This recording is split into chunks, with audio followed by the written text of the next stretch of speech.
ఈరోజు చిట్యాల ఐలమ్మ గారి యొక్క వర్ధంతి రోజు.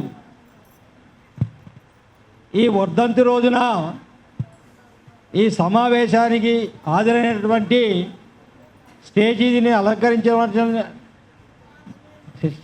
అలంకరించిన వారు పెద్దవారికి, విచ్చేసిన ప్రేక్షకులకు, పాత్రికేయులకు అందరికీ నా హృదయపూర్వక నమస్కారాలు. చిట్యాల ఐలమ్మ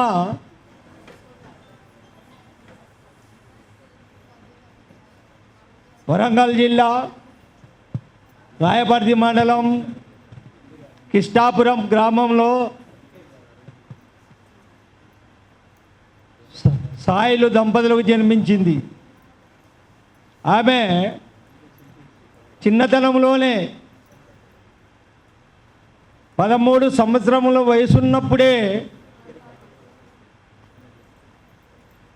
చిట్యాల నరసయ్య పాలకుర్తి గ్రామస్తునికి పెళ్లి చేసిండ్రు. ఆమెకి 5 కొడుకులు. మరి కొంతమంది 3 బిడ్డలు అంటారు, 2 బిడ్డలు అంటారు, 1 బిడ్డ అంటారు. నేనైతే ఒకటే బిడ్డ నేను చెప్తున్నా. మరి చాలామంది ఏమంటారు మొత్తం 8 మంది సంతానం అని ఒకరు అన్నారు, 7 సంతానం అని ఇంకొకరు అన్నారు, 6వ సంతానం అని ఇంకొకరు అన్నారు. దాంట్లో ఏ సంతానం మొత్తానికి మాత్రం 5 కొడుకులు 1 బిడ్డ. ఈమెది నిరుపేద కుటుంబం. ఆమె చాకలి వృత్తే ఆమెకి జీవనాధారం. ఇంటింటికి పోవడం, మురికి బట్టలు తీసుకోవడం, వాటిని శుభ్రం చేసి ఉతకడం, వారిని వాళ్ళ ఇళ్ళకి అప్పచెప్పడం, వారి దగ్గర పెట్టిన అన్నాన్ని తింటూ జీవనోపాధి గడిపిస్తుంది. ఆ సమయంలో 7 పిల్లల్ని పోషించడం కష్టమైన తరుణంలో ఆమెకు ఒక ఆలోచన వచ్చింది. ఏమిటి? ఇటు అత్తని, భర్తని, మామని మోటివేట్ చేసి, ఏమయ్యా మడేలా మనం వ్యవసాయం చేద్దామని అన్నది. వ్యవసాయం చేద్దామంటే ఏమైనా సామాన్యమైన జీవితం గడిపేది, ఇంటింటికి బట్టలు ఉతికి అన్నం వండుకొని తినే కడుపీదరాలు. ఈమె బట్టలు ఉతికితే ఒక వృత్తిగా చేసుకొని బతికే కడబీదరాలు వ్యవసాయం చేయాలంటే భూమి లేదు. భూమి ఎక్కడి నుంచి కావాలి? భూమి ఎవరిద్దరు అనే ఉద్దేశంతో భర్తని సలహా అడిగింది. అయ్యా, మల్లంపల్లి కొండలరావు భూస్వామికి 40 ఎకరాలు పిట్టలు గూడు పెట్టేయి, తొండలు గుడ్లు పెట్టేయి, రాళ్ళు రప్పలు బోళ్ళు చెట్లు చేవలు పడాబడ్డ 40 ఎకరాల భూమి ఉంది. ఆ భూమిని దొరదగ్గరకు పోయి కౌలు తీసుకొని దాన్ని సాగు చేసుకొని జీవనోపాధి కలుపుకుందామయ్యా అని సలహా అడిగింది. భర్త భార్యలు ఇద్దరు కట్టి కలిసి పట్టణంలో ఉన్న కొండలరావు దొర దగ్గరకు పోయి, అయ్యా, నీ పడాబడ్డ భూమిని మాకు ఇచ్చినట్టయితే మేము వ్యవసాయం చేసుకొని జీవిస్తామని ప్రేదేయపడి అడిగింది. దొర ఆశ్చర్యపోయాడు. మేము చేతగాకనే, ఆ భూమిని సాగు చేయలేకనే, పంట పండించలేకనే మేము పడాబడించడం. మడేలమ్మ, నీకు చేతనైతా నువ్వు ఎక్కువ మాట్లాడుతున్నావు అని అవని అడిగిండు. లేదు దొర, మేము రాత్రింబగలు నా కొడుకులు బిడ్డలు మేమందరూ అహర్నిశలు కష్టపడి భూమిని సాగు చేసుకొని పంట పండించి నేను జీవనం గడుపుకుందామని అడిగిన దాని ప్రకారంగా 40 ఎకరాల భూమిని ఆమె కౌలు తీసుకున్నది. ఈ 40 ఎకరాల భూమిని ఎకరానికి 3 రూపాయల చొప్పున 40 ఎకరాల భూమిని కౌలు తీసుకొని దాంట్లో 4 ఎకరాల వరకు బాగు చేసుకొని వ్యవసాయం చేసింది. ఈ వ్యవసాయం చేసినప్పుడు ఈమె వ్యవసాయం చేస్తుండే ఈ పటువారికి విష్ణువు దొరకి కంటగిప్పుగా మారింది. బట్టలు ఉతికేది, ఇలా భూస్వామి వ్యవసాయం చేసి ఒక మన లెక్క వ్యవసాయం చేసేంత మునగాలైనరా వీళ్ళని వ్యవసాయం చేయనిద్దన్నది ఉద్దేశంతో వాళ్ళు కుట్రబన్ని ఆ భూమిని సాగు చేయకోకుండా పట్వారి ద్వారా అనేక ఆంక్షలు విధించిండ్రు. శిస్తు కట్టమని, భూమి దున్నొద్దని, వాళ్ళ భూములలోకి వెట్టి చాకరి చేయడానికి రమ్మని, ఏమైనా అరాసమని చెప్తే అవన్నీ నిరాకరించింది సాకల ఐలమ్మ. దాంట్లో భాగంగా ఈ సాకలమ్మ ఐలమ్మ ఆంధ్ర మహాసభ సిపిఎం పార్టీ యొక్క ఎర్రజెండాను పట్టిన దాంట్లో సభ్యురాలు. మాట్లాడుతున్నా దాంట్లో సభ్యురాలు. ఈ దొర ఎప్పుడైతే సాగల ఐలమ్మ వ్యవసాయం చేసి పంట పండించిన సమయంలో దున్నగళ్ళు పంపించి పంటను నాశనం చేయడానికి, పంటని దోచుకొని రావడానికి దొన్నగళ్ళు పంపిస్తే ఆమె నడువుకి బయట చెంగు నడువుకు చుట్టి ఎవరా భూమి నాది, పంట నాది, తీసుకెళ్ళేదానికి దొరవడని కొడవలి పట్టుకొని శివంగు వలె గర్జించింది. వారి అండతోటి, సంఘ సభ్యుల అండతోటి ఆ పంటని ఇంటికి ఒడుపుగా తీసుకొని పోయింది ఐలమ్మ.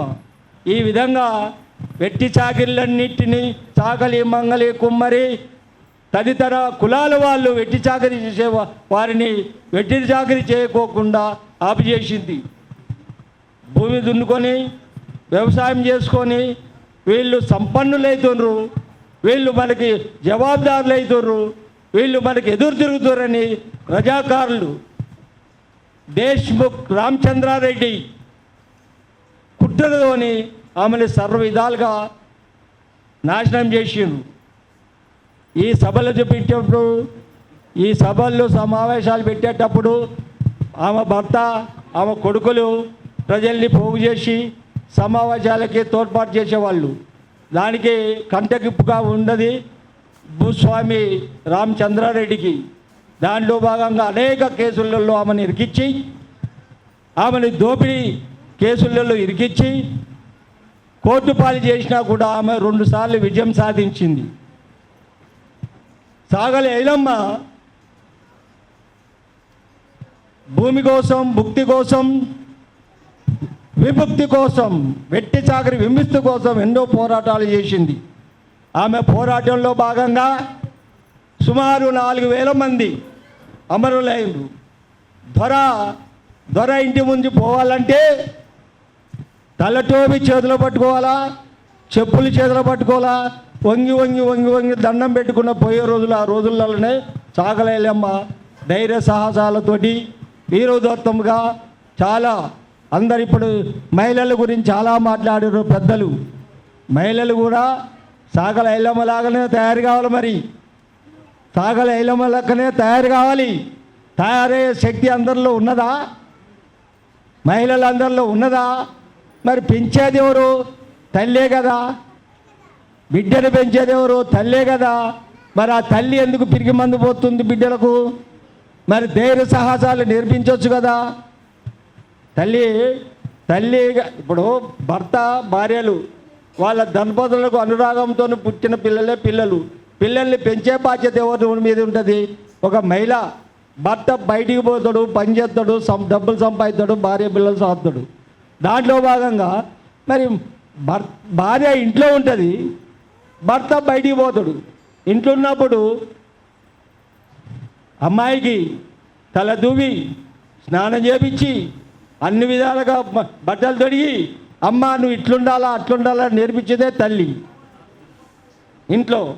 మరి ఆ రోజు వాళ్ళని సాకల ఐలమ్మలాగా ధైర్యంగా ఒక పురుషుడు వేధించినప్పుడు తిరగబడడానికి, వాళ్ళని తిరిగి ఎదుర్కోవడానికి శక్తి సామర్థ్యాలు కలిగే విధంగా తయారు చేయడానికి మరి తల్లి చేయాల్సిన బాధ్యత ఎంతైనా ఉందనేది నా అభిప్రాయం. దీనిలో ఏమైనా తప్పు ఉంటే క్షమించండి. దీనిలో భాగంగా ఈ రామచంద్రారెడ్డి ఈమె వెట్టి చాకరీ బంద్ చేయించింది, వ్యవసాయం చేస్తుంది అని కుట్రతోటి ఆ ఇండ్లను తగలబెట్టిండు, ఆ పంటను దోచుకొని పోయిండు. ఎన్నో విధాలుగా ఆమెని నాశనం చేసినా కూడా ఎర్ర జెండాను మాత్రం వదిలిపెట్టలే.